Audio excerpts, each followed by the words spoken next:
Hi all, welcome to Reboot and Rise with MLR. In this video, we will go through everything you need to become a skilled Java developer. So let me start with the key concepts that we need to get strong with. The first one is Core Java. Core Java is a foundation of Java development.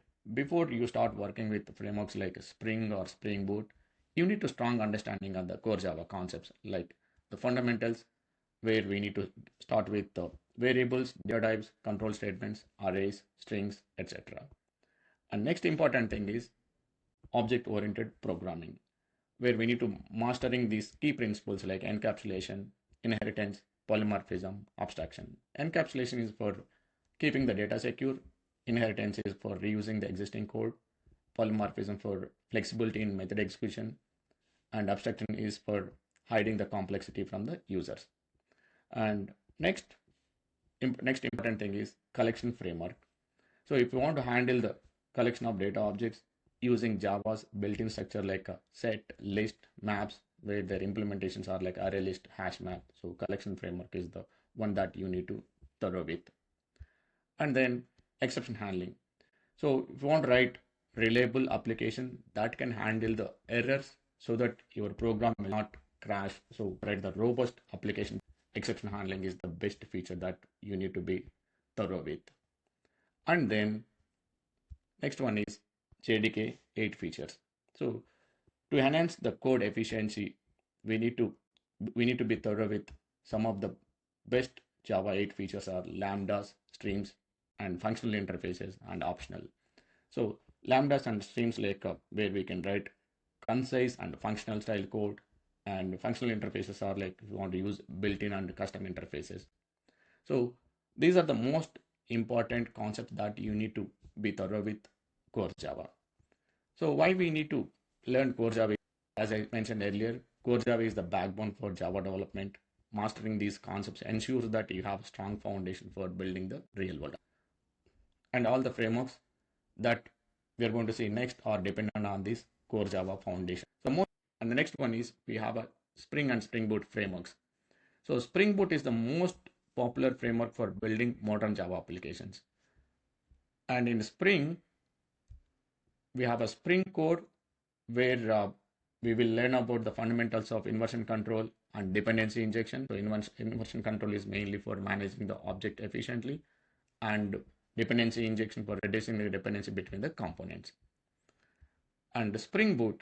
So Spring Boot like basically it simplifies the Java development with auto configuration, Spring Boot starters, and Spring Boot actuators. So these are the heavily used modules in the Spring Boot. And if you want to develop web applications using Spring MES is the module that we could use, where we can where we can use controllers, request mappings, and view resolvers. And to handle with the databases, so from our Spring Boot applications, if you want to connect with databases, we use Spring Data JPA. And regarding the security wise, if you want to implement secured authentication and authorization, we use Spring Security Module. And within that, like we have a JWT, that is JSON Web Token, OAuth, and role-based authentication, role-based access control. So Spring Boot allows developers to build scalable, secure, and production-ready applications quickly. The next concept is RESTful APIs. If you want to connect from one application to other application or one component to other component like front end and back end, REST APIs are heavily used in the current market. So in the REST APIs, we need to learn about REST API design principles, like how do we structure our APIs efficiently, and then about the HTTP methods and status codes. So where we have a get, post, put, delete, and status codes like 100, 200, 300, 400, 500 series. And to write our API documentations, we use Swagger or OpenAPI for API documentation. And for testing our APIs, we use Postman. The next one is for ensuring application reliability. Testing is crucial for building a big bug-free and maintainable application. So in order to achieve this, bug-free and reliable application development, we need to make sure like we need to have a right testing framework. So we have a couple of frameworks like JUnit and Mockito. So JUnit for writing the unit test cases to validate your code functionality, and Mockito for mocking the dependency for effective testing. And we have another kind of a testing, that is integration testing. That's to ensuring different components works together. Okay, so testing improves the quality and reduces the bugs. So make sure like you thoroughly understand this unit testing and Mockito. Coming to the next one is databases. So once we have a data receiving to our application, like either maybe from front end or from other applications, we need to store that data or we need to retrieve the data. So we have primarily like we have two types of databases. One is relational databases like MySQL, Oracle, or Postgres, and we have a NoSQL databases like Cassandra, MongoDB, and Redis. So if you want to communicate from your Java application to relational databases, we will be using SQL queries.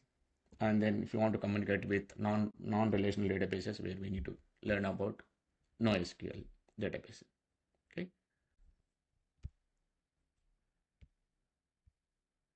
And the next one is we have a messaging API. Example, if you want to send the message in real time and on event basis, we have some APIs called as messaging API. Example, Kafka API or ActiveMQ API. So it's good to get some good understanding on this one, because these are the things which are heavily used in retail based application. But in case if your application is not using, that's fine. But learning Kafka kind of a messaging API would add a major advantages to your profile. Okay. And once we write our application, we need to take this application to production. So that is like our application need to be built, deployed, monitored, and maintained. So in order to do the build and deployment, we use something called as a CI/CD, that is a continuous integration and continuous development tools.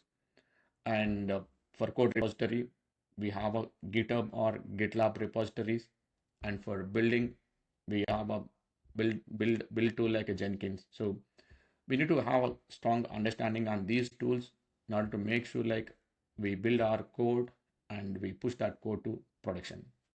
So once our application pushed to production, we need to have a proper logging and monitoring mechanism. So if any issue happens, we can trace those issues using the logging and monitoring tools like a Splunk and New Relic. Splunk is mainly for running the log queries, and New Relic is for dashboards where we can see our application performance and other things. And then you need to have a strong awareness on our cloud platforms, because all our applications are deployed into one of the cloud like AWS, Azure, or Google. Those are the top 3 Google platforms. So let's learn about any one of the cloud platform to get strong understanding on that. And other one is, if your application is using serverless functions, so if it is AWS, learn about AWS Lambdas. If it is Azure, learn about Azure functions. Next one is program management. That is like the Scrum Masters mostly using the Jira as the platform for tracking day-to-day basis the work status and all. So as a developer, you need to have a good understanding on how do we move your ticket statuses, how do we update your ticket statuses, and once you're done with, you need to get it validation and you need to move that ticket to done. So you should have a good understanding on the Jira tool for day-to-day basis. Once you understand these concepts, you will be able to develop, test, deploy, and manage the enterprise level Java application. Okay then. See you in the next video. Until then, keep learning, keep coding. Thank you.